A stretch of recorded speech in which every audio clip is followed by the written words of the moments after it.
नमस्कार महाराज जी, चरण स्पर्श। मैं अपने आप को सौभाग्यशाली मानता हूं कि मुझे ये सुअवसर प्राप्त हुआ पंडोरकर धाम में यहाँ पर पधारने का और महाराज जी से भेंट करने का। ये जरूर कोई पिछले जन्म के अच्छे कर्म रहे होंगे, माता पिता का आशीर्वाद रहा होगा जो मुझे ये सुअवसर प्राप्त हुआ है। आप सब जानते हैं, मैंने महाभारत में दुर्योधन का पात्र किया और महाराज जी ने मुझे बताया कि ये जो धरती है ये कुरु वंशियों की धरती है। तो यहां पर आकर बहुत ही अच्छा लगा और मैं समझता हूं कि ये जितने भी श्रोतागण यहां पर पधारे हैं, इन सब पर महाराज जी की ईश्वर की कृपा रही है, तभी आप यहां पर पधारे हैं। अब दुर्योधन के कुछ संवाद। मामा श्री, मुझे पाव भारा चाहिए। द्यूत क्रीड़ा जब हो रही थी तो सबने दुर्योधन को बहुत बुरा भला कहा कि उसने द्रौपदी का वस्त्र हरण करने की ये हिम्मत कैसे की, उसको कैसे घसीट कर लाने का आदेश दिया, बहुत कुछ बुरा भला कहा। दुर्योधन सब सुनता गया। उसके बाद दुर्योधन ने खड़े होकर जो कहा, मैं वो आपके समक्ष प्रस्तुत करना चाहता हूं। दुर्योधन कहता है, महामंत्री विदुर, जब द्रुपद सुता को दाव लगाया तब ये नीति कहां थी?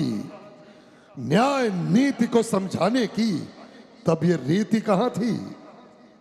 मैं दोषी नहीं, दोषी वो हैं जो जुए में नारी का दाव लगाते हैं और दाव लगे को जीते जो, वो दोषी नहीं कहलाते हैं। मैं निर्दोष हूं। जुए में जीती नारी अब मेरी दासी, मेरी संपत्ति है और मैं अपनी दासी पर आदेश चलाऊं, किसी को क्या आपत्ति है? और पितामह, जब दाव लगाया निज नारी को तब आपने क्यों नहीं रोका? नारी क्या कोई वस्तु है?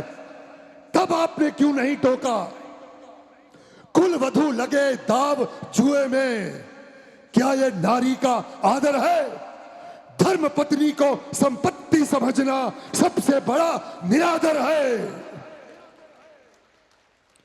महामंत्री विदुर, नीति धर्म यदि कहता है कि बुरा कर्म करना है पाप, तो चुपचाप उसे सहन करना भी कहलाता है महापाप। मेरी समझ में तो यह नहीं आता कि जो व्यक्ति गया हो स्वयं को हार, अरे कैसे हो सकता है उसे किसी को दाव लगाने का अधिकार? पूछिए, पूछिए अपने धर्म ज्ञानी युधिष्ठिर से।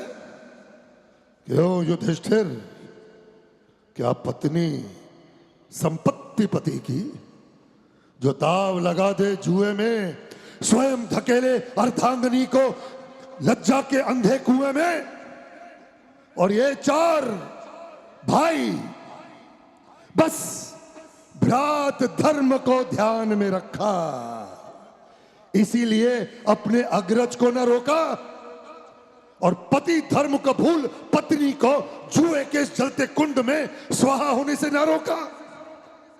सबको दोष दिखे मेरा, परंतु इनकी गलती पर ना करते खेद। अरे जिस थाली में ये खाते हैं ये उसी थाली में करते छेद। बहुत बहुत धन्यवाद। ये दुर्योधन था। एज पुनीत सर, मैं बिल्कुल उससे सहमत नहीं हूं, क्योंकि नारी जो है वो हमेशा पूजनीय है। नारी का सम्मान अवश्य करना चाहिए। देखिए, एक वो काल था त्रेता युग में, एक नारी की अस्मिता के लिए लंका फूंक दी गई और एक नारी की अस्मिता के लिए महाभारत का युद्ध लड़ा गया। हमें नारी जो है वो सम्मान का पात्र है, हमें उनकी पूजा करनी चाहिए, उनकी इज्जत करनी चाहिए, उनका आदर और सम्मान करना चाहिए। ये एज पुनीत सर ये मेरा अटूट विश्वास है और एक सनातन धर्मी होने के नाते मैं इसमें पूर्णतः विश्वास रखता हूं। अब मैं आपको बताना चाहता हूं महाराज जी, मेरा एक नाटक है जिसका टाइटल है जय श्री राम रामायण। बहुत ही भव्य नाटक है, 3 घंटे का प्ले है और इस प्ले को मैं पूरे विश्व भर में मैं परफॉर्म करता हूं। ये 3 घंटे का है और पद्य शैली में इसके संवाद मैंने लिखे हैं, इसका निर्देशन मैंने किया है, मेरा प्रोडक्शन है। 3 घंटे में पूरी रामायण भगवान राम के दृष्टिकोण से मैंने अभिव्यक्त की है और मैं उसमें रावण का पात्र निभाता हूं। अब रावण तो सभी जानते हैं बहुत बड़े शिव भक्त थे। तो एक बार क्या हुआ, रावण कैलाश पहुंचे, वे भगवान शिव से मिलना चाहते थे। तो जब वे वहां पहुंचे तो माता पार्वती रास्ते में थी। उन्होंने कहा कि भाई तुम रुक जाओ, तुम अंदर नहीं जा सकते। तो बोला माता श्री मैं महादेव जी से मिलना चाहता हूं। तो उन्होंने कहा कि तुम्हें पहले एक परीक्षा देनी होगी। तो उसने कहा कि माता श्री परीक्षा और मेरी, क्या आपके समक्ष बालक जैसी स्थिति है मेरी, जान लो मां, सामर्थ्य नहीं परीक्षा का मुझ में, जो लेने ही है तो प्राण लो मां। तो माता श्री ने कहा कि मैं ये जानना चाहती हूं कि तुम शिव की व्याख्या करो कि शिव कौन है, शिव क्या है, उनकी सत्ता क्या है। जब ये माता ने ये सवाल किया तो उस वक्त रावण ने भगवान शिव के विषय में क्या कहा, ये कुछ पंक्तियां हैं, मैं आप सबके समक्ष मैं सुनाना चाहूंगा। शिव कौन है, शिव की सत्ता क्या, क्या हल दूं इस जिज्ञासा का। शिव कौन है, शिव की सत्ता क्या, क्या हल दूं इस जिज्ञासा का। जो शून्य में और अनंत में भी, आरंभ में भी और अंत में भी, आकार नहीं इनका कुछ भी, साकार नहीं इनसा कुछ भी। जो देव के हैं, दानव के भी, जीवित और मृत मानव के भी। नारी पूजे पूजे नर भी और यही अर्धनारीश्वर भी। संसार में अनचाहा जो है, शंभु का मन चाहा वो है। क्या कहूं भला के शिव है क्या, क्या रूप रंग क्या परिभाषा। शिव कौन है, शिव की सत्ता क्या, क्या हल दूं इस जिज्ञासा का। माता वो सुंदर और भयानक भी, जो मंथर और यकायक भी, वो त्यागी भी और ग्रस्त भी हैं, न करते कुछ पर व्यस्त भी हैं।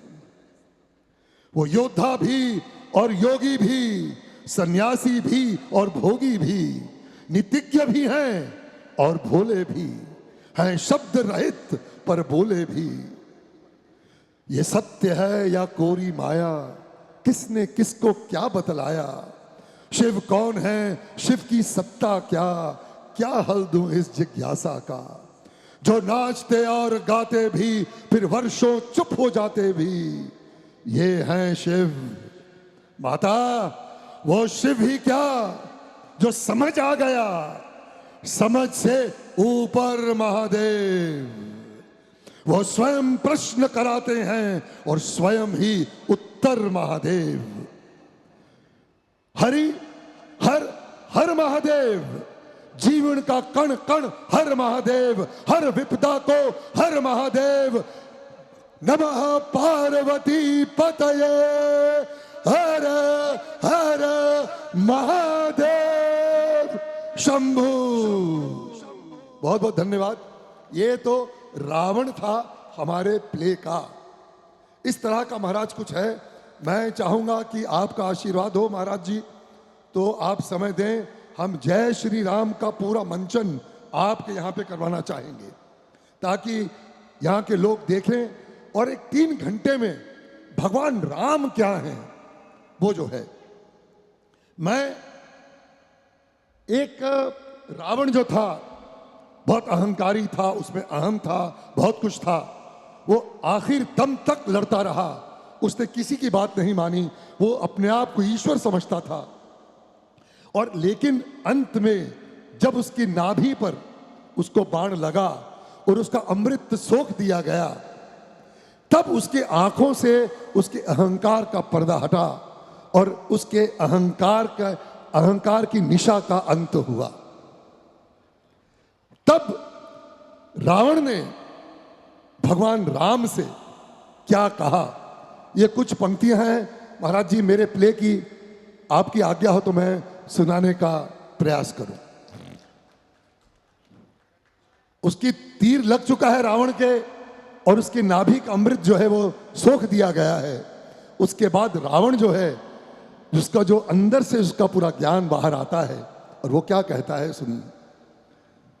हे राम, हे मुक्ति धाम श्री राम थी, मुझको बस मुक्ति की चाह, इसलिए 64 चतुर्युगों से देख रहा था मैं राह, कि कब धरती पर आओगे मेरे पाप मिटाओगे, मर चुकी थी मानवता जो उसे पुनः उठाओगे।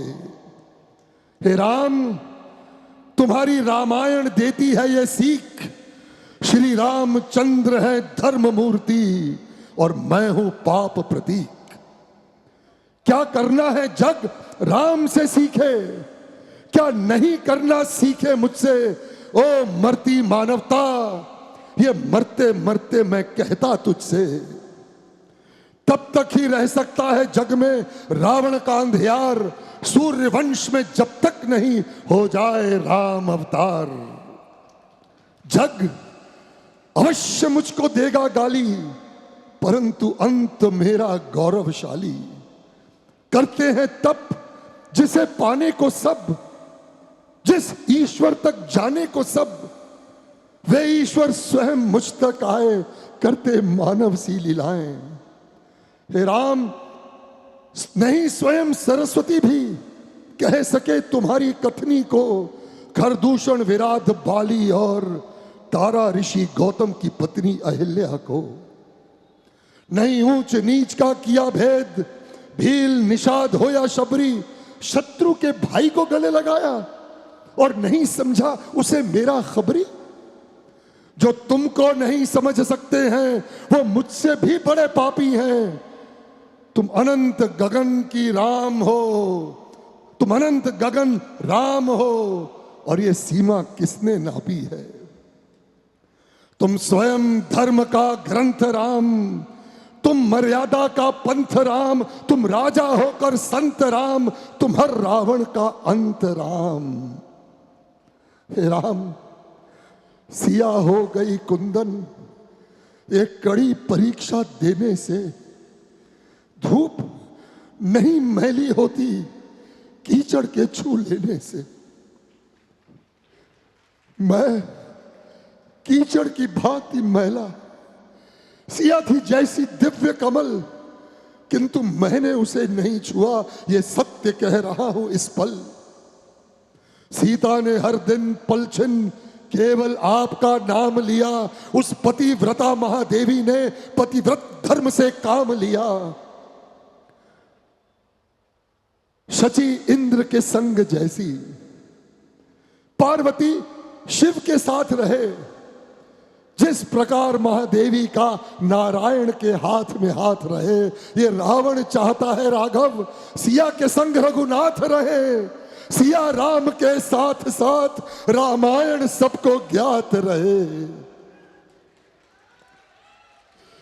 हे राम, इससे पहले कि मैं यमलोक को गमन करूं, होगा यथोचित उससे पूर्व मैं आत्म विश्लेषण करूं।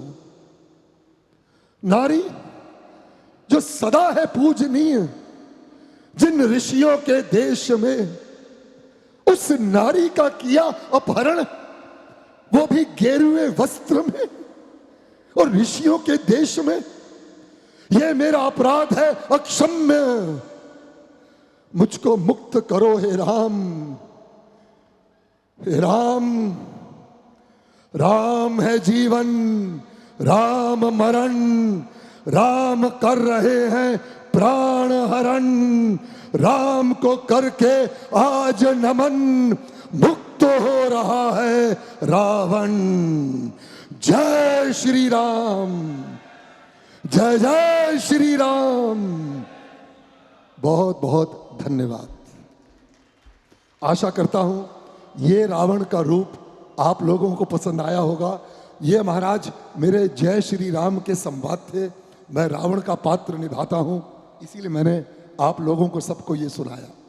बहुत बहुत धन्यवाद। यहाँ पर आकर महाराज जी से मिलकर तो मैं अद्भुत हैं। आज मैंने उनकी लीला देखी, मैं तो मंत्रमुग्ध हो गया हूँ। ये मेरा सौभाग्य है कि मैं यहाँ पर पधारा हूँ। अब क्या करते हैं, त्रेता युग से फिर से द्वापर में आ जाते हैं। दुर्योधन, हाँ जी। अब दुर्योधन की देखिए विडंबना क्या है कि ये जितने भी ये कौरव हैं, इन सब की निष्ठा जो है उन पांडवों के प्रति है। क्या आप रहते हस्तिनापुर में हैं, आप खाते हस्तिनापुर का है, लेकिन आपकी निष्ठा जो है हस्तिनापुर के प्रति नहीं, उनके प्रति है। तो ये देखिए विडंबना है। पर क्योंकि दुर्योधन गलत था, वो कहता है कि मैं विचित्रवीर के ज्येष्ठ पुत्र का ज्येष्ठ पुत्र हूं और मैं नेत्रहीन नहीं हूं, इसलिए हस्तिनापुर के राज सिंहासन पर केवल मेरा अधिकार है। किंतु वो मूर्ख ये नहीं जानता कि अधिकार योग्यता प्रधान होता है, न कि जन्म प्रधान। तो ये हमें याद रखना चाहिए और यही हमारे देश में भी हो रहा है। योग्यता जो है वो प्रधान होनी चाहिए, न कि क्योंकि जी मेरे बाप दादा थे तो मैं भी वो, मुझे मेरा अधिकार है, स्वयं सिद्ध अधिकार है, ये नहीं होना चाहिए। तो हमें कमाल की सीख मिलती है। बहुत मजा आया महाभारत करके। मैं दुर्योधन का भी एक मैंने प्ले बनाया है। महाराज जी मैं नया एक शो बनाने जा रहा हूं, जय श्री कृष्णा। भगवान श्री कृष्ण के दृष्टिकोण से उसका शीर्षक है गीता सार।